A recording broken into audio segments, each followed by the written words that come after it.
Hello and good evening. Happy Monday to all of you. I hope you're doing well and staying warm. I am not very excited that it snowed. I would much rather have April showers through rain instead of April blizzards. But I am praying that you are having a good Monday so far. I wanted to share with you some of the incredible wisdom and insight that I received today on my monthly leadership call with Reverend Eric Strader. Eric is the pastor of Bozeman UMC, but he is also our conference and district's congregational resource minister.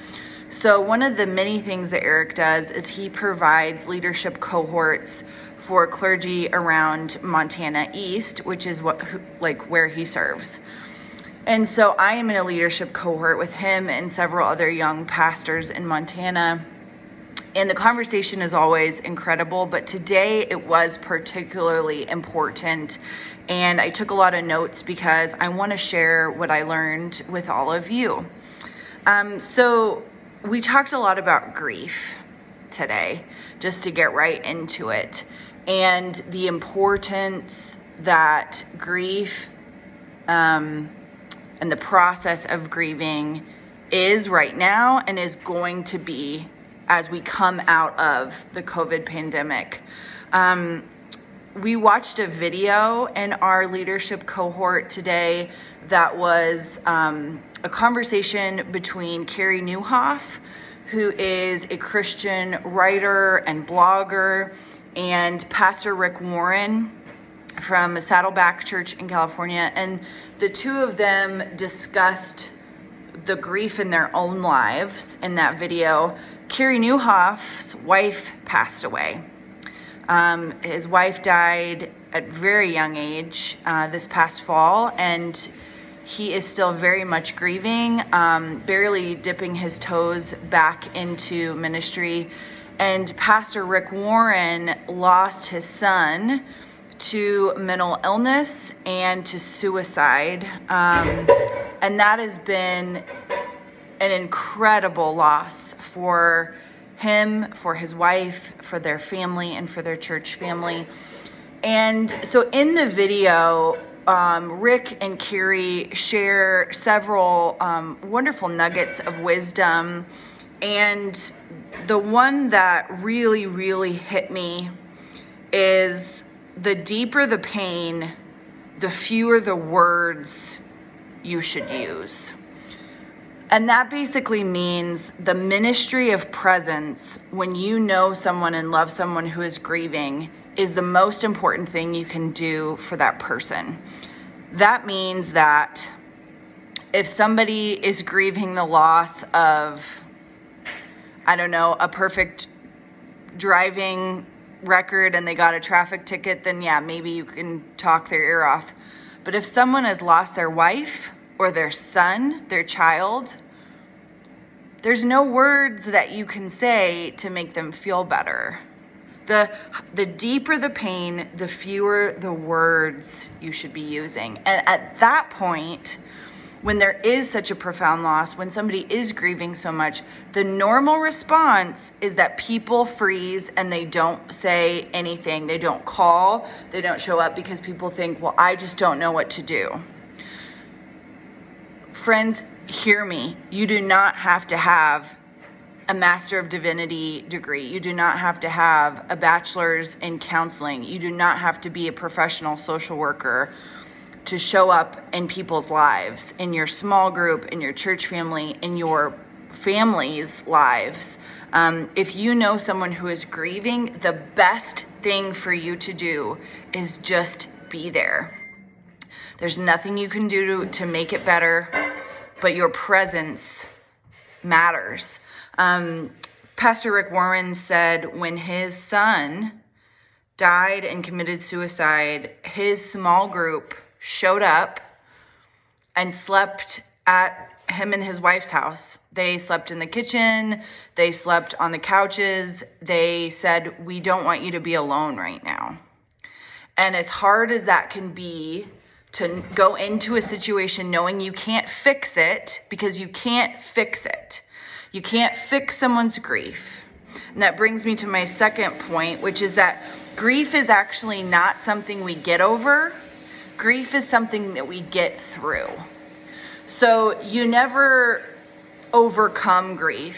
There's never going to be a time, especially with a big loss in your life. And let's be real, COVID, all of the loss that we have experienced through this pandemic, where we're just never going to be affected by it and we're going to be fixed.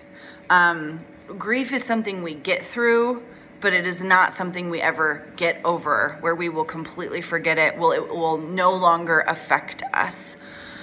And so I just think that that is really important. And grief takes time. Everyone grieves differently. I think we have learned that in COVID. Some people have gotten really angry and we're not sure why. It's because they're grieving.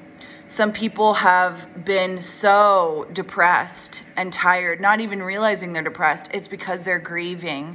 Some people's anxiety has gotten really bad, and it is all due to grief. It's the loss. It's the compound loss. And this was something that Pastor Eric brought up in our conversation that I just thought was so important, and it is this. You cannot grieve properly until you grieve all of the things in your life. And so the more people repress and have repressed grief, I never grieved the loss of my father. He died 20 years ago. I never grieved the fact my wife walked out on me. She left 15 years ago. If there is something that you are grieving now today, guess what? You're going to have to grieve those losses from 15, 20 years ago. Your grief is now compounded. Because again, it doesn't ever get fixed or solved or cured where it's no longer an issue. It is something that you have to walk through. And you have to walk through grief. I believe that we will be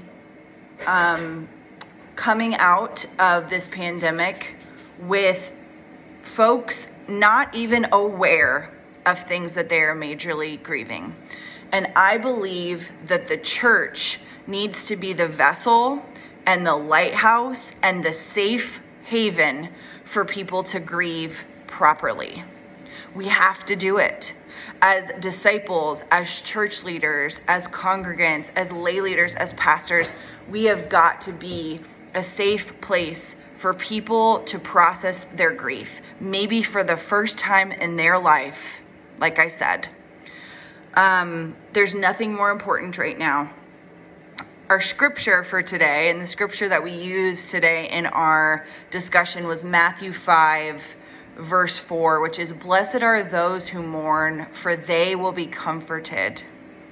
And that is such an interesting if-then kind of consequential verse. So, blessed are those who mourn, for they will be comforted. We can't be comforted if we don't mourn properly. I think about the Pixar movie Inside Out, and how joy in the movie is always trying to repress and to shut up sadness. All these little feelings and these characters in this little girl. It's a silly movie. But Joy, the cartoon character, is like, oh, you can't be sad. She can't be sad. She can't be sad. And you find out at the end of the movie that sadness is the most important feeling. Now, all of our feelings are really important, but without sadness, her parents wouldn't know what's going on. Her friends wouldn't be able to come and comfort her. Her coach wouldn't offer up support. Things wouldn't get better if she just pretended to be happy the entire time. It's a very profound movie, by the way. If you haven't seen Inside Out, Pixar, it's incredible. I highly recommend it. And it shows how much our feelings kind of dictate our lives, and how we need to really kind of process our feelings well and understand our feelings well, so that we manage them and they don't manage us. So sadness matters, and mourning is important because that's how we'll be comforted. Scripture says that. Jesus says that. And so finally, I think if we can get to a place where we realize that grief is a gift from God, and that when we are able to grieve, we will have that ministry of presence around us. We will have the cloud of witnesses, as I like to call, surrounding us, cheering us on, and we will walk through it. We will get through it because we are brave enough to enter it.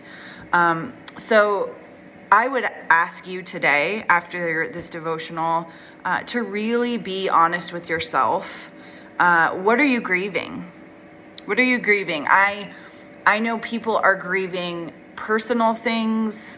They're grieving the loss of marriage. They're grieving the loss of children. They're grieving the loss of jobs. They're grieving the loss of good health, the health they thought they had that they don't.